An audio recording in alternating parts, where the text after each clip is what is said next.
Ideology बदलती रहती है। अब इलेक्शन आए हैं, वो इलेक्शन लड़ने के लिए तैयार है। अभी तक तो जब कभी भी इलेक्शन का हमने सामना किया, इन लोगों ने बॉयकॉट के नारे दिए थे। अब खुद इलेक्शन के मैदान में उतरने के लिए तैयार हैं। तो कहीं ना कहीं इनकी आइडियोलॉजी में चेंज आ चुकी है और हमारी बात सही साबित हुई। हम लगातार 90 से पहले यही कहते आए, जनाब यहाँ हालत बिगड़ जाएगी, यहाँ हालात खराब हो जाएंगे, यहाँ खून खराबा होगा, कब्रिस्तान भरे जाएंगे, लेकिन बदलेगा कुछ नहीं।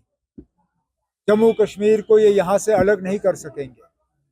और हमें उस चीज़ के लिए न सिर्फ ताने दिए गए, बल्कि हमारे साथियों को निशाना बनाया गया। बंदूकों का निशाना नेशनल कॉन्फ्रेंस के तरफ था। आज हमारी बात सही साबित हुई। हमने कहा था ना, आप जो भी हम हासिल करेंगे जमहूरी तरीकों से हासिल करेंगे। अच्छी बात है अगर ये लोग आए, जिस भी पार्टी में जाएं। मैं इसमें नहीं कहूँगा कि वो किस पार्टी में गए, क्यों गए।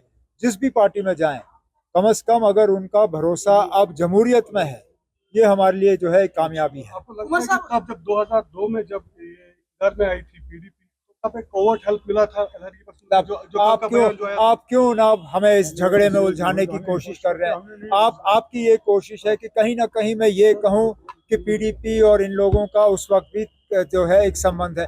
मैं ये आज कहने के लिए तैयार नहीं हूँ। पीडीपी ने उस वक्त इलेक्शन लड़े, आज फिर इलेक्शन लड़ रही है, अच्छी बात है। आपका मैनिफेस्टो हमने देख लिया है, तो उसमें शराब की दुकानों को लेकर यहाँ पे जो शराब की दुकानें खोली गई, उसका नेशनल कॉन्फ्रेंस का क्या स्टैंड रहेगा? तब हुकूमत आने दीजिए। हमने पहले ही कहा है कि अंधाधुंध जो इन्होंने खोलने का काम किया है उस पर रोक लगनी चाहिए और इसको रिव्यू किया जाना चाहिए। और इससे आगे मैं फिलहाल कुछ नहीं कहूँगा। एक्स गवर्नर थे हमारे सत्यपाल मलिक, उन्होंने कल इंकिशाफ किया कि जो राम माधव की अपीयरेंस है यहाँ पे, वो शायद बीजेपी और पीडीपी के दरमियान जो गठबंधन है उसके लिए यहाँ पे कोशिश करें। वो तो इस चीज़ को बेहतर जानते हैं, क्योंकि बीजेपी के साथ सत्यपाल मलिक साहब के करीबी ताल्लुकात थे। उन्होंने ही उनको यहाँ गवर्नर भेजा और 2019 में जो हुआ वो सत्यपाल मलिक साहब के हाथों से ही हुआ।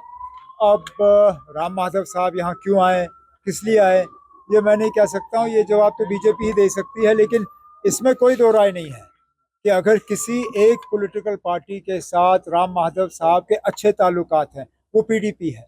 क्योंकि राम माधव साहब ही जिम्मेदार थे उस वक्त पीडीपी और बीजेपी को एक प्लेटफॉर्म पे लाने की। अलायंस उन्होंने कराया, शायद इसलिए उनको दोबारा वापस लाया गया है। कोशिश करेंगे अलायंस कराने की। पहले तो उन्हें सीटें मिले, फिर हम बात करें।